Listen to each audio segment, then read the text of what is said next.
Ngayong long weekend, nag-long ride ang grupo ni Onel mula Taytay Rizal, Pabicol. Ang kanilang pakay, masilayan ang the world's most perfect cone, ang Mayon Volcano. Kasama ko yung mga kaibigan ko na pagkasunduan namin na bumisita dito sa Bicol para mag-enjoy ba? Maggala talaga kami. Pasado alas 4 ng hapon nitong Sabado o matapos ang halos isang araw na biyahe, narating na ng grupo ang bayan ng Kamalig sa Albay. Nung papunta na kami, medyo umulan na eh. So, palagay ko hindi pa ito yung pagkakataon para makita natin ang mas maganda yung Bulkang Mayon.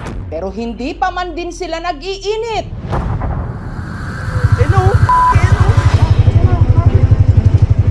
Naghuhumangos na silang makaalis. Yan o, yan o! Oh, yan o! Para tayong hinahabol! Tinakasan kasi nila ang isang napakalaki at napakaitim na usok na parang lumalamon sa kalangitan. Ang sadya kasi nilang Bulkang Mayon biglang sumabog. Ang bilis baba ng usok. Hindi namin alam nung pagkakataon na yon. Habang binabaybay namin yung kalsada, pumutok na pala yung Mayon. Tapos nakita na namin na natatabunan talaga siya ng makapal na usok. Grabe guys, ang alikabok! Wala nang makita! Zero visibility na! Kaya sina Onel at iba pang mga motorista na stranded. Nakaligtas naman kami ng buhay. Ramdam mo yung init, yung bawat bagsak ng asphalt sa katawan. Yung mga tao na nasa labas, halos natataranta na rin kasi hindi nila alam gagawin, saan sila magtatago para hindi matabunan.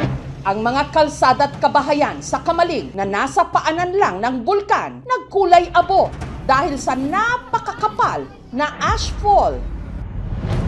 Ang may-ari naman ng bakery na si Rachel, agad na tinakpan ng trapal ang kanyang mga paninda para hindi masira ng abo. Kung noon, nakikita pa sa taas lang yung maitim. Kahapon, buong Mayon Volcano natatakpan. Kala mo katapusan na ng mundo eh. Noong una, hindi kami natatakot kasi di ba sanay na kami. Nung pabagsak na, dali-dali talaga kami. Bigla kaming pumasok kasi di na talaga kaya. Wala ka nang makikita. Ang kanya namang mister, halos walang tigil sa pagpala ng mga abo na naipon sa tapat lang ng kanilang tindahan. Perwisyo, lalo yung mga may tindahan, hindi talaga makakapagbukas. Malikabok talaga. Ang outdoor wedding naman sana ni Je at Martin, muntik nang maantala.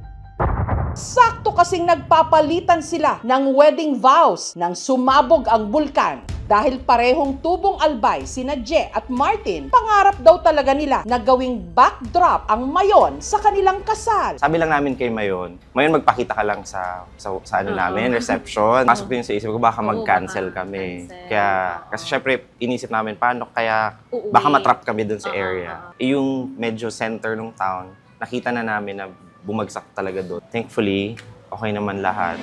Enero pa lang, panay na ang pagsingaw ng Mayon. Characterize yung eruption ng Mayon Volcano na effusive. That means na tahimik lamang na naglalabas, lava, abo ang Mayon Volcano. Yung alert level 3 po has been around po since January 6. Pero hindi inakala ng mga taga Bicol na ganito kalakas ang magiging pagsabog. Dahil sa napakakapal na usok na bumalot sa palibot ng bulkan, ang hindi napansin ng marami, nagkaroon na pala ng lava fountain o yung pagbulwak ng lava mula sa crater ng bulkan. As of 5 a.m. kanina, for the past 24 hours, nagkapag-record po ang Mayon Volcano Monitoring Network ng 32 na volcanic earthquakes. Sama po dito yung 25 na volcanic tremors. Ito po yung tuloy-tuloy na pagyanig na nararanasan sa paligid ng Mayon Volcano. Yung kahapon po, nakapagtala rin tayo ng 284 na rockfall events. Ito yung mga nahuhulog or natitipak-tipak ng mga bato. Ang higit na ikinabahala ng mga otoridad, ang tinatawag nilang uson o pyroclastic density current.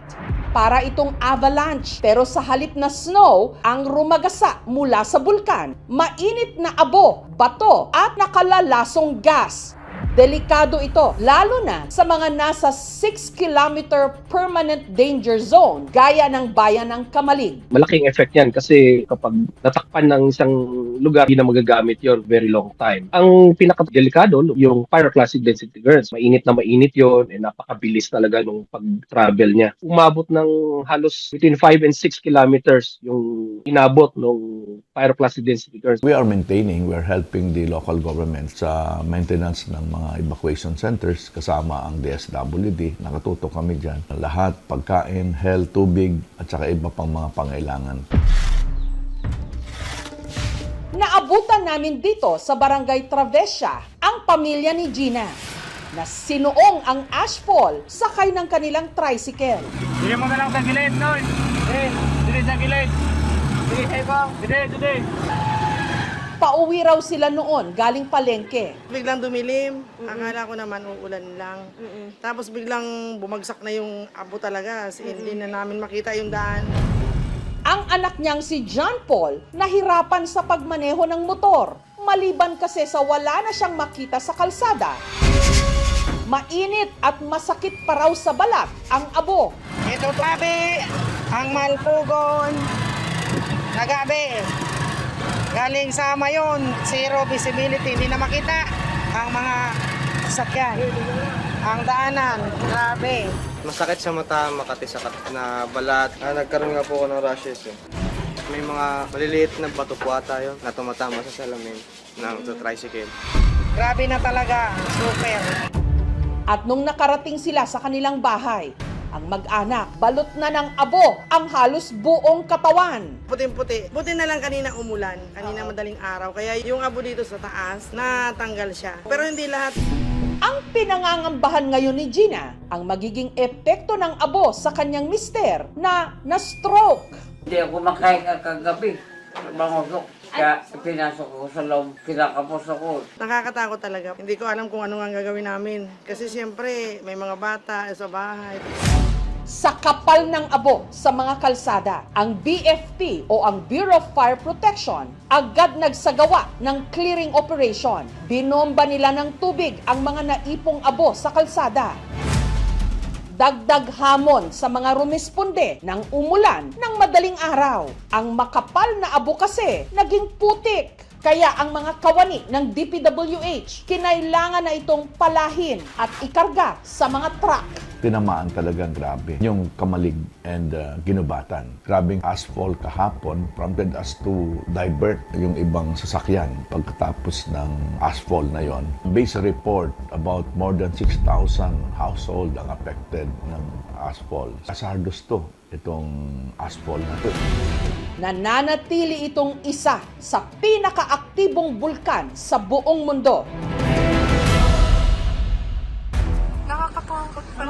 At sa pagsabog nito kahapon, may naitalapang lava dome effusion o pag-agos ng lava at bahagyang strombolian activity o katamtamang pagsabog. Si Lord naman hindi natutulog eh. Binagsakan niya ng tubig kanina ng 4 o'clock bali bumagsak yung ulan. Pero hindi siya gaano malakas. At least, hindi na maalikabok. Kasi kung hindi umulan, pag humangin yan, diretso na naman yan sa ilong.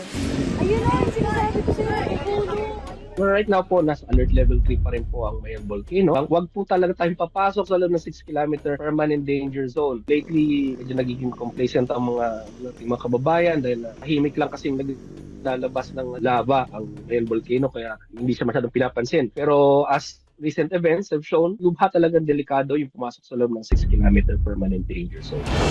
Katamtamang pagsabog pa lang, pero napakalaking hirap na ang idinulot nito. Dahil sa patuloy na ashfall, libo-libong mga residente ang kinailangang ilikas. Expecting about 10,000 to 13,000 families. Malaki to. Talagang magkakapunuan ng evacuation centers nito. Pag nag-alert level 4 or nag-extend ng danger zone, ang PBOX, maobliga tayo na ibaba natin yung mga ibang kababayan natin.